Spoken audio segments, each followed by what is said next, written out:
Well, 2023 has come and gone, and with that, we got another excellent year of Action Force figures. The females came out early in January, and we never looked back from there. I'm Embargo97, and let's take a look at what we got in 2023.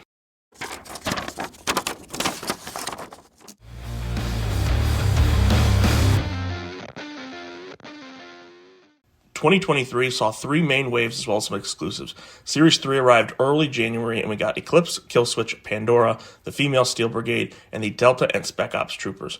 From that, we got the next wave of special deployment series in June, consisting of fan-favorite reissues of Condor, Karak, Bone Collector, and we saw the new Desert Trooper and Desert Gear Pack. Shortly after, we got Series 3.1 for PowerCon attendees in August and then for everyone in September. This wave was an extension of Series 3 and featured more female characters. We got Gemini, the female Desert and Riot Troopers, as well as gear packs for the Desert, Spec Ops, and Delta Troopers.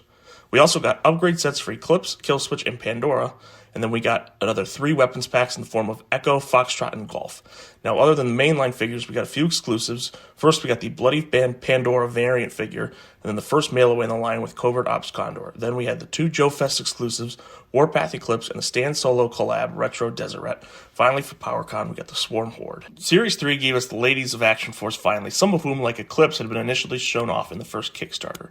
While there were some issues where a small percentage of the figures had an air bubble in the foot peg, this selection of characters turned out great.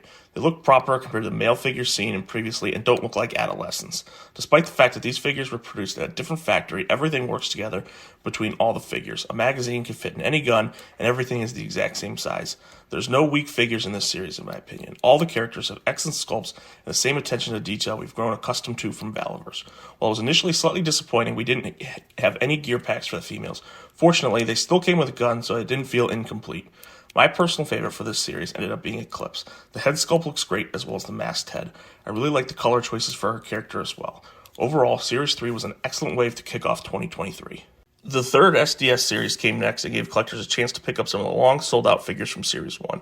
While mostly the same figures, there were minor changes to some of the figures, other than coming in a slightly softer plastic that made them much easier to move, as well as fixing the vest peg issue that can be found with Series 1. Karak had the most changes, with changing his t-shirt color from gray to white, moving the Garrison logo from the back of his jacket to his front, as well as darkening the helmet color. Bone Collector also added the Garrison logo to his left shoulder, as well as featuring that logo on his foul card, replacing the Brothers of Bone logo that initially adorned it. Condor featured no major changes to my knowledge, but it was nice to see the face of Action Force reissued. The Desert Trooper and Gear Pack are one of my favorite for the troop builders. The colors match that of Deseret exactly and look great displayed together. The gear set also featured the return of the shoulder bag, something not seen since the backpack set in Wave 1. While I had all the Series 1 figures already, I'm glad these reissues came out, giving fans another chance. That being said, I'd have to say my favorite figure of the series is the Desert Trooper. I love the coloring, and I think they look great if you have multiples. I was fortunate enough to get Series 3.1 early at PowerCon, being able to pick up the whole lot. So this series took what we had gotten early and really expands on it. We finally got gear packs for the Delta and Spec Ops Troopers, as well as a Desert pack to go with the new Desert Trooper, which matches perfectly with her male counterpart, as well as the Blue Riot Trooper. We also saw a new character named with Gemini, originally meant to be the figure based on Danielle Kelly, but due to licensing issues, she was changed to become her own character. While I admit I was wary of the digital renders of the face sculpt at first, having it in hand, it looks significantly better. We also got upgrade packs for each of the 3 main ladies of Series 3.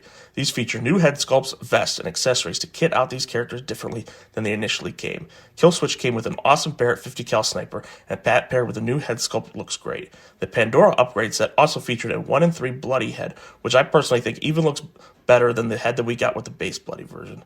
We also got 3 new weapons packs, some of the standouts being the minigun, new shotguns, a new Vector and Swarm Yellow, another Barrett 50, as well as this lever action rifle, not to mention the new slide action pistols.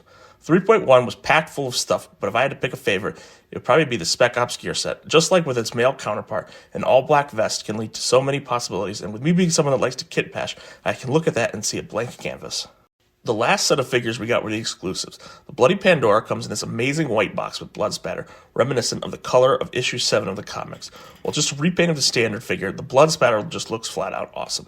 Not only do we get the blood on the figure, but it's on the weapons and even the figure stand. Next up, we have Covert Ops Condor. Based on James Bond and Casino Royale, this figure is Valaverse's first figure to require the action points to be on the back of every box. This figure really harkens back to the days of mail-aways past, but with this guy, you don't have to wait nearly as long to get him. I really like the 5 o'clock shadow they gave Condor here, and the mail-away box is equally as cool. Next, we have the two Joe Fest exclusives, starting with the retro Desert Rat that was made in collaboration with the great Stan Solo. This 5 POA figure is a throwback to the days when Palitoy made Action Force back in the early 80s. Desert Rat was the perfect choice to have in this retro format, considering he shares his name with a character from 1982, shown here that was kindly donated to me by the Dragon Reborn. Well, not for everyone. I'm glad to have this as part of the collection. The other exclusive may just be my favorite figure of 2023, Warpath Eclipse. This figure is basically perfect. From the war paint to the tattoo to the new color scheme, this figure is just all around awesome. If you haven't picked her up yet, I highly recommend doing so now. The last exclusive we got was a Swarm Horde PowerCon exclusive. Well, just another Swarm, but this time in red. He does feature a new head sculpt. This figure is designed to be an homage to Hordak from Masters of the Universe, where PowerCon got its name from. This is a super fun figure to play with, and the red looks really great with the design. I personally like the look of the red translucent on the head, wings, and shield. The exclusives are all great in their own right, but I've already spoiled my favorite, with that being Warpath Eclipse. But like I said, she just might be my favorite figure of 2023. As we've seen, 2023 was another great year for Valaverse and Action Force as a brand. Bobby Vala is doing a fantastic job and is truly showing us what someone who cares can do in the toy industry. 2024 is already looking to be another blockbuster year with Series 4 just weeks away, the Vanguard, as well as all the new figures in Series 5. Action Force is continuing to prove itself as a top-tier toy in my collection, and I look forward to seeing what we continue to get in the future.